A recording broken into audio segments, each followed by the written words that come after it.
नमस्कार दोस्तों। आज हम बात करेंगे एक ऐसे रहस्यमयी जीव की जिसे सुनते ही कई लोगों के रोंगटे खड़े हो जाते हैं। जी हाँ, हम बात कर रहे हैं बिच्छू की। लेकिन सवाल यह है कि बिच्छू आखिर अपना खोल क्यों बदलता है। तो चलिए शुरू करते हैं।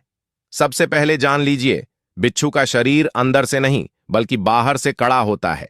इसे ही कहते हैं बाहरी कंकाल या एक्सोस्केलेटन। ये खोल बिच्छू को सुरक्षा देता है, उसे आकार देता है। लेकिन जैसे जैसे बिच्छू बड़ा होता है, अंदर से उसका शरीर बढ़ जाता है, पर उसका पुराना खोल नहीं बढ़ता। अब ऐसे में करना क्या? बस खोल बदलना पड़ता है।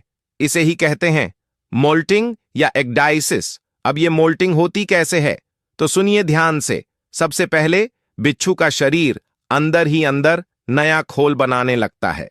फिर कुछ खास एंजाइम पुराने खोल की भीतरी परत को कमजोर करते हैं। धीरे धीरे पुराना खोल ढीला हो जाता है। इसके बाद आता है सबसे मुश्किल काम। बिच्छू को खुद को उस पुराने खोल से बाहर निकालना पड़ता है। यह हिस्सा सबसे खतरनाक होता है। अगर थोड़ी सी भी गलती हुई तो बिच्छू फंस सकता है, मर भी सकता है। खोल बदलते ही बिच्छू का नया खोल एकदम मुलायम होता है।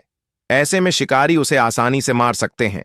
इसलिए बिच्छू जल्दी से किसी सुरक्षित अंधेरी जगह में छिप जाता है।